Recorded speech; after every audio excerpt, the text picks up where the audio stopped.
प्रधानमंत्री school for rising India PM Shri को ओडिशा रे लागू करिबा पे केंद्र शिक्षा मंत्रालय एवं ओडिशा सरकारंकर मध्यरे बुझामणा पत्र स्वाक्षर होईछि।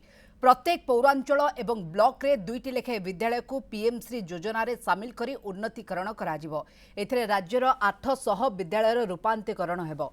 पीएम श्री विद्यालय गुड़िक जातीय शिक्षा नीतिर पूर्ण भावना को नहीं कार्य करने सहित समस्त मौलिक उपादान को प्रदर्शित करिबो। यह कहिसंती विद्यालय एवं गणशिक्षा मंत्री नित्यानंद गंड। विद्यालय गुड़िकर जातीय शिक्षा नीति अनुसार पाठ्यक्रम एवं पाठपढ़ार पद्धति शिक्षक मानकर परिवर्धित दक्षता को प्रदर्शित करिवे। विद्यालय रे अभिज्ञता आधारित शिक्षा प्रदान, अत्याधुनिक पद्धति रे सामग्रिक शिक्षादान एवं नवसृजन आधारित नूतन प्रजुक्ति विद्या, स्मार्ट क्लासरूम, क्रीड़ा सहित अन्य विभाग को गुरुत्व दिया।